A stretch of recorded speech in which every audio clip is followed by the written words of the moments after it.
നമസ്കാരം. ഞാനിന്ന് ഇവിടെ പറയാൻ പോകുന്നത് വിജയിക്കാനുള്ള ഒരു സൂത്രം.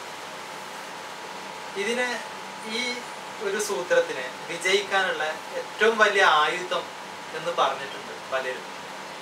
അതെന്താന്ന് വെച്ചിട്ടുണ്ടെങ്കിൽ നിങ്ങളുടെ ആവശ്യങ്ങൾ ചോദിക്കുക. നമുക്കിപ്പോൾ പൈസക്കാണ് ആവശ്യം, കടം ചോദിക്കാൻ അല്ലെങ്കിൽ വഴി ചോദിക്കാൻ പോലും ആളുകൾക്ക് പേടിയാണ് ഇന്നത്തെ കാലത്ത്. എന്തിനാണ് ആളുകൾ പേടിക്കുന്നത്? എന്തുകൊണ്ടാണ് ആളുകൾ ചോദിക്കാൻ മടിക്കുന്നതെന്ന് വെച്ചിട്ടുണ്ടെങ്കിൽ, ഒന്ന്, ആളുകൾ നമ്മളെ ആവശ്യക്കാരാണെന്ന് തോന്നും. രണ്ട്, ആളുകൾ നമ്മളെ ഒരു പൊട്ടനായിട്ട് കണക്കാക്കും. മൂന്നെന്ന് വെച്ചിട്ടുണ്ടെങ്കിൽ നമുക്ക് നോ അല്ലെങ്കിൽ ഇല്ല അല്ലെങ്കിൽ പറ്റില്ല എന്നുള്ള ആ വാക്ക് കേൾക്കാൻ പേടിയാണ്, അല്ലെ? അതുകൊണ്ടാണ് ഈ മൂന്നാമത് പറഞ്ഞ കാരണമാണ് ഏറ്റവും വലിയ കാര്യം. ആളുകൾ ഇല്ല എന്ന് കേൾക്കാൻ ആളുകൾക്ക് ഭയങ്കര പേടിയാണ്. അല്ലെങ്കിൽ എന്താ പറയാ, ഇതൊക്കെയാണ് കാരണങ്ങൾ.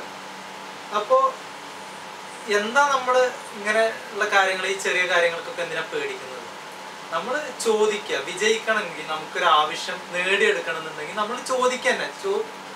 അത് നമുക്ക് കിട്ടിയില്ല എന്ന് വെച്ചിട്ട് നമുക്ക് ഒന്നും നഷ്ടപ്പെടാനില്ല. അത് നിങ്ങൾ ആദ്യം മനസ്സിലാക്കുക.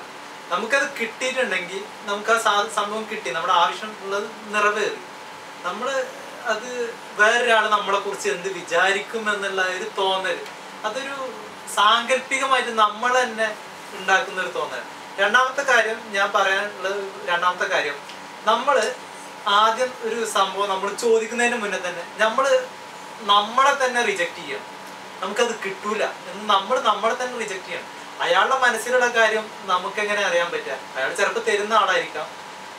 പിന്നെ വേറൊരു കാര്യമുള്ളതെന്ന് വെച്ചിട്ടുണ്ടെങ്കിൽ, നമ്മൾ ചോദിച്ചിട്ട് കിട്ടിയിട്ടില്ല എന്നുണ്ടെങ്കിൽ ആ ആളോട് തന്നെ നമ്മൾ വേറൊരു സന്ദർഭത്തിൽ, ഇപ്പോൾ അയാളുടെ കയ്യിൽ പൈസ ഉണ്ടാവില്ല, അല്ലെങ്കിൽ അയാൾക്ക് അന്നത്തെ മൂഡ് ശരിയാവില്ല, അല്ലെങ്കിൽ അയാൾക്ക് നമ്മളെ സഹായിക്കാൻ പറ്റാത്തൊരു അന്തരീക്ഷമായിരിക്കും, അല്ലെങ്കിൽ ഒരു സാഹചര്യമായിരിക്കും. ആ ഒരു ഇതിനെ നമ്മൾ വേറൊരു ടൈമിൽ ചോദിച്ചിട്ടുണ്ടെങ്കിൽ നമുക്കത് കിട്ടും. അയാളത് തരാതിരിക്കാം. ഓക്കെ, ഒരു തവണ റിജക്റ്റ് ചെയ്യപ്പെട്ടു എന്ന് വെച്ചിട്ട് നമ്മൾ വീണ്ടും ചോദിക്കാൻ നമ്മൾ മടിക്കേണ്ട കാര്യമില്ല. നമ്മൾ ചോദിച്ചാലേ നമുക്കൊരു കാര്യം കിട്ടുള്ളൂ. ഓക്കെ, അതാണ്, ഈ ഒരു കാര്യമാണ് വിജയിക്കാനുള്ള ഏറ്റവും വലിയ കാര്യം. അപ്പോൾ നിങ്ങൾ ഇന്നു മുതൽ ചോദിച്ചു തുടങ്ങുക. ഓക്കെ, നന്ദി, നമസ്കാരം.